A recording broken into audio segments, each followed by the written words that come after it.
মহিলারা বাড়িতে নামাজের বিছানা নামাজ পড়ে অনেক সময় বিছানার কর্নার ভাঁজ করে রাখে, তা না হলে শয়তান নাকি দাঁড়িয়ে যায় বিছানায়। কোরআন সুন্নাহ ভিত্তিক কতটুকু সঠিক কথাটি? গীবতের গুনাহ থেকে মুক্তির উপায় কি? কোরআন শরীফ তেলাওয়াত করার সময় দুই পা গুটিয়ে বসে তেলাওয়াত করতে পারবো কিনা? বাজারে ড্রেসিং করা মুরগি খাওয়া যাবে কিনা? মহিলাদের হায়েজের সময় কি কোরআন তেলাওয়াত করতে পারবে? নবী সাল্লাল্লাহু আলাইহি সাল্লামকে মৃত বলা কি গুনাহ? একই গুনাহ বারবার হয়ে গেলে করণীয় কি? দোয়া, আয়াতুল কুরসি, তিনকুল ইত্যাদি পাঠ করলে আউযুবিল্লাহি বিসমিল্লাহ না পড়লে গুনাহ হবে কিনা? মেয়েরা কি নার্সিং করতে পারবে? ইন্না লিল্লাহ কোন সময় বলতে হয় দয়া করে আলোচনা করলে ভালো হয়। টি শার্ট পরে কি নামাজ পড়া যাবে? বাড়িতে ফরজ নামাজ পড়লে একামত দিতে হবে কি? জহিরুল ইসলাম জানতে চেয়েছেন গীবতের গুনাহ থেকে মুক্তির উপায় কি? ভাই জহিরুল ইসলাম, গীবতের গুনাহ থেকে মুক্তির উপায় হলো যারা গীবত করেছেন তার জন্য আল্লাহর কাছে মাফ চাইবেন, ইস্তেগফার করবেন, আল্লাহ আমার ভাইকে মাফ করুন, তার প্রতি রহম করুন, এভাবে তার কাছ থেকে মাফ চাইবেন। আর যদি ওই লোকের কাছে যদি বলতে পারেন যে ভাই আপনার গীবত হয়েছে, কখনো মাফ করে দিয়েন, এবং বলাতে তিনি যদি নাখোশ না হন, এই কারণে আরো উল্টা আপনার সাথে তার দুঃসম্পর্ক তৈরি না হওয়ার সম্ভাবনা থাকে, তাহলে সেক্ষেত্রে আপনি তার কাছ থেকে মাপ চেয়ে নিতে পারেন, সেটা আরও নিরাপদ এবং ভালো। জান্নাত জাহান আপনি প্রশ্ন করেছেন কোরআন শরীফ তেলাওয়াত করার সময় দুই পা গুটিয়ে বসে তেলাওয়াত করতে পারবো কিনা? পারবেন, কোনো অসুবিধা নেই। কোরআন শরীফ তেলাওয়াত করার সময় আপনাকে দোজানো হয়ে মাটি সালাতের সময় যেভাবে বসেন সেভাবে বসতে হবে এমন কোনো শর্ত নাই। আপনি ইচ্ছা করলে আসন দিয়ে বসতে পারেন বা অন্য কোনোভাবেও বসতে পারেন, অসুবিধা নাই। কোরআনের প্রতি অসম্মান প্রদর্শন না হয় এরকম কিছু হলেই চলবে ইচ্ছাকৃতভাবে, কিন্তু আপনি আরাম করে বসাতে কোনো সমস্যা নাই, কোরআন থেকে কোথাও নিষেধ করা হয়নি। শিলু আপনি জানতে চেয়েছেন মহিলাদের হায়েজের সময় কি কোরআন তেলাওয়াত করতে পারবে? বনশিলু, এটা নিয়ে ওলামায়ে কেরামের মধ্যে মত পার্থক্য রয়েছে। অনেক ওলামাগণ বলেছেন কোরআন তেলাওয়াত মাসিক অবস্থায় মা বোনরা করতে পারবেন, কারণ কোরআনে কারীমের এই রাসূল করিম সাল্লাল্লাহু আলাইহি ওয়াসাল্লামের হাদিসের কোথাও স্পষ্ট করে নিষেধাজ্ঞা বর্ণিত হয়নি। মহিলা সাহাবীরা অনেকেই ছিলেন, কিন্তু কোনো জায়গায় নবী সাল্লাল্লাহু আলাইহি ওয়াসাল্লাম নিষেধ করেছেন স্পষ্টভাবে, এটা জানা যায়নি। হায়েজ অবস্থায়, মাসিক অবস্থায় তাওয়াফ করতে পারবেন না, এবং কোরআন স্পর্শ করতে পারবেন না, সালাত পড়তে পারবেন না, সিয়াম পড়তে পারবেন না। এর বাইরে স্বামী স্ত্রীর সহবাস করতে পারবেন না, সব কিছু করতে পারবেন, কারণ নিষেধ নেই। আবার এর বিপরীতে কোনো কোনো আসার দ্বারা নিষেধাজ্ঞার প্রমাণ করে থাকেন অনেক ওলামায়ে কেরাম, তারা বলেন যে পড়া যাবে না। এই মতটা বরং জমহুরের মত, অর্থাৎ পড়া যাবে না। তো এজন্য না পড়ে আপনি যদি তেলাওয়াত শুনেন সেটা হবে সবচেয়ে নিরাপদ। আর যদি আপনি হাফেজা হন, হিফজের ছাত্রী হন, অথবা কোরআন মুখস্থ আছে আপনার, সে অংশ ভুলে যাবেন মনে হয়, যদি আপনি নিয়মিত এভাবে আপনার পিরিয়ডের সময়টা বাদ দেন, তাহলে সেক্ষেত্রে আপনার জন্য বিশেষ ওজরের কারণে জায়েজ হতে পারে, ইনশাআল্লাহ বিদিনা। কিন্তু নিরাপদ হলো না তেলাওয়াত করে এই টাইমটাতে শোনা। যদিও দলিলের দিক থেকে বেশি শক্তিশালী মনে হয় প্রথম মতটাকে, কিন্তু নিরাপদ হলো দ্বিতীয় মতটা, বিধায় না তেলাওয়াত করে শোনাটাই উচিত এবং বেশি উত্তম। রানা সিদ্দিক জানতে চেয়েছেন বাজারে ড্রেসিং করা মুরগি খাওয়া যাবে কিনা? ভাই রানা, বাজারে ড্রেসিং করা মুরগি খাওয়া যাবে, তবে না খাইলে ভালো, ঝামেলা মুক্ত। অনেক ওলামায়ে কেরাম নিষেধ করেন, এই জন্য তারা বলেন যে পানিতে চুবানো হয় ড্রেসিং করার জন্য, সেই পানিটাতে যখন চুবানো হয় নাড়ি বুড়ি যদি ভিতরে থাকে, তাহলে সিদ্ধ গরম পানিতে ওটা চুবানো হলে ওই নাপাক যেগুলো নাড়ি বুড়িতে আছে, পায়খানা ইত্যাদি, সেগুলো গোশতের সাথে মিশে যেতে পারে, এই জন্য নিষেধ করেন।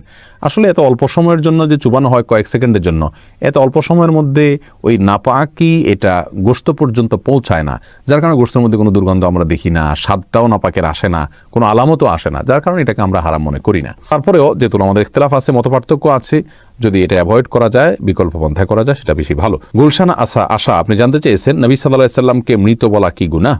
বোন গুলশান, রাসূল করিম সাল্লাল্লাহু আলাইহি সাল্লামকে মৃত বলা এটা গুনাহ নয়। আল্লাহ সুবহানাহু ওয়া তাআলা নিজেই বলেছেন ইন্নাকা মাইয়িতুন ওয়া ইন্নাহুম মাইয়িতুন। ইন্নাকা মাইয়িত এর অর্থ হলো হে রাসূল, নিশ্চয়ই আপনি মাইয়িত। মাইয়িত মানে কি? মৃত বা মরণশীল।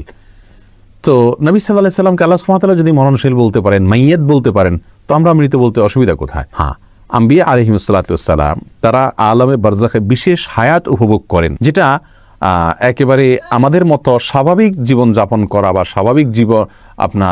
স্বাভাবিকভাবে আমরা যে জীবন যাপন করি দুনিয়াতে সেরকম জীবন যাপন না, একটা বিশেষ হায়াত তারা উপভোগ করেন। সেই অর্থে আপনার বলা যেতে পারে তারা একটা বিশেষ হায়াত ভোগ করছেন, কিন্তু মৃত বলা যাবে না, ব্যাপারটি সেরকম না। আল্লাহ নিজেই বলেছেন, তাহলে কেন আপনি বলতে পারবেন না? তাছাড়া তারা মৃত্যুবরণ করেছেন, অতএব তাদেরকে মৃত্যুবরণ না করলে আমরা কবরের নিচে কেন রেখে দিলাম? এরপরে প্রশ্ন হলো কালিমউদ্দিন, আপনি জানতে চেয়েছেন একই গুনাহ বারবার হয়ে গেলে করণীয় কি? ভাই কালিমউদ্দিন, একই গুনাহ বারবার হয়ে গেলে আপনি কি করবেন? একই হাত যদি আপনার বারবার কাটা যায়, আপনি কি করবেন? বারবার ব্যান্ডেজ করবেন। একইভাবে একই গুনাহ বারবার হলে বারবার তওবা করবেন। মনে রাখবেন আল্লাহ সুবহানাহু ওয়া তাআলার গুণবাচক নাম তাওয়াব।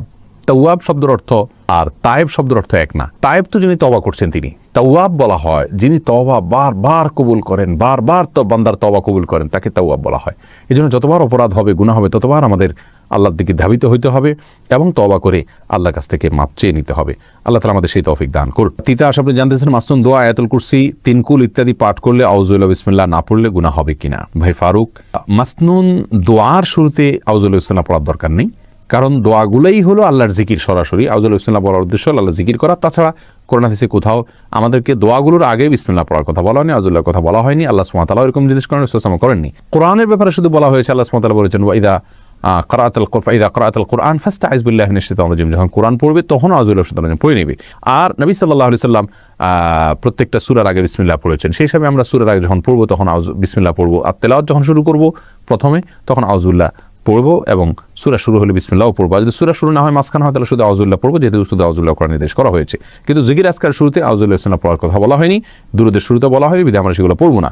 আর সকাল সন্ধ্যার আজকার যেগুলো পড়বো সেগুলো যখন শুরুতে পড়বো আয়াতুল কুরসি অথবা তিনকুল, তখন অবশ্যই আমরা আউযুবিল্লাহি বিসমিল্লাহ নিয়ম অনুযায়ী সেখানেও পড়বো, কারণ এগুলো কোরআনের আয়াত, যদিও জিকির হিসাবে পড়া হচ্ছে। শাহিন বিএম আপনি প্রশ্ন করেছেন, হুজুর টি শার্ট পরে কি নামাজ পড়া যাবে? ভাই শাহিন, টি শার্ট পরে আপনি সালাত আদায় করতে পারেন।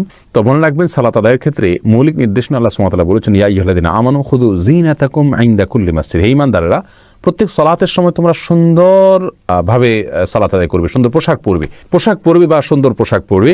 তো এই জন্য এমন কোনো পোশাক পরা উচিত নয় সালাতের সময় যে পোশাক পরে আপনি সম্ভ্রান্ত কোনো জায়গায় যাবেন না, মান্যগণ্য কোনো ব্যক্তির কাছে যাবেন না, সেরকম কোনো পোশাক পরা উচিত নয়। অতএব আপনি চেষ্টা করবেন যে পোশাক পরলে আপনাকে খারাপ দেখা না যায়, দৃষ্টিকটু দেখা না যায়, ভিন্ন ব্যতিক্রম মনে না হয়, এবং আপনি এটা পরে ভালো কোনো জায়গায় যেতে ইতস্ত বোধ করেন না, সেরকম পোশাক পরে সালাত আদায় করবেন। এরপরে প্রশ্ন দেখতে পাচ্ছি নুসাইবা নাওরিন বোন, আপনি জানতে চেয়েছেন মেয়েরা কি নার্সিং করতে পারবে?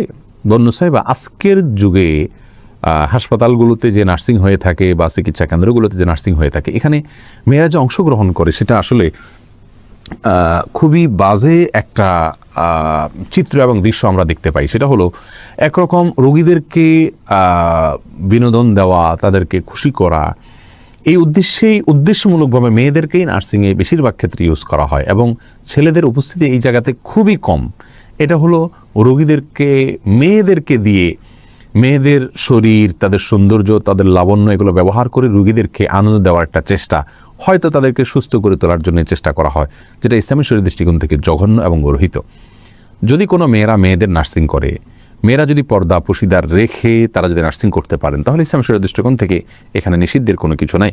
কিন্তু যে দৃশ্যটা আমাদের সমাজে আমরা দেখতে পাই সেটা কিন্তু খুব ভালো কোনো দৃশ্য নয়, বরং সেটা আমরা দেখতে পাই যে খুব বাজে একটা দৃশ্য, এবং এটা একরকম মেয়েদেরকে সেখানে পণ্য হিসাবে ব্যবহার করা হয়ে থাকে, আল্লাহ মাফ করুন। এই জন্য সাধারণভাবে না করা উচিত। তবে হ্যাঁ, শর্ত মেনে পর্দার সাথে তিনি যদি করতে পারেন সেটা ভিন্ন কথা। এমডি টুটুল হক আপনি জানতে চেয়েছেন ইন্না লিল্লাহ কোন সময় বলতে হয়, দয়া করে আলোচনা করলে ভালো হয়। ভাই টুটুল, ইন্না লিল্লাহ পড়ার ক্ষেত্রে ইসলামী শরিয়ার দৃষ্টিকোণ হলো আল্লাহ সুবহানাহু ওয়া তাআলা কোরআনে কারিমে বলেছেন ওয়াল্লাযীনা ইযা আসাবাতুহুম মুসিবা ক্বালু ইন্না লিল্লাহি ওয়া ইন্না ইলাইহি রাজিউন। অর্থাৎ নেককার ভালো মানুষদের একটা বড় আলামতের জায়গা হলো যে তারা কোনো মুসিবতে পড়লে বলে ইন্না লিল্লাহি ওয়া ইন্না ইলাইহি রাজিউন। অতএব আয়াত থেকে বোঝা গেল যে ইন্না লিল্লাহি ওয়া ইন্না ইলাইহি রাজিউন এটা আমাদের বিপদে আমরা পড়ব, যখন মুসিবত হবে, কোনো সমস্যা দেখা দিবা আল্লাহ না করুন, ওই সময়টাতে আমরা ইন্না লিল্লাহি ওয়া ইন্না ইলাইহি রাজিউন পড়ব। ইন্না লিল্লাহি ওয়া ইন্না ইলাইহি রাজিউন আমাদের দেশে সাধারণত মানুষ মারা গেলে আমরা পড়ি। কেউ কোনো বিপদে ইন্না লিল্লাহি পড়লে বলে কি কেউ কি মারা গেছে, তার মানে মানুষ মনে করে যে ইন্না লিল্লাহি শুধু মারা গেলেই পড়তে হয়। এটা ভুল ধারণা। আমরা ইন্না লিল্লাহি ওয়া ইন্না ইলাইহি রাজিউন পড়ব যেই কোনো বিপদ দেখা দিলেই আমরা ইন্না লিল্লাহি পড়তে পারি। এটাই কোরআনের নির্দেশনা, যে কোনো মুসিবত।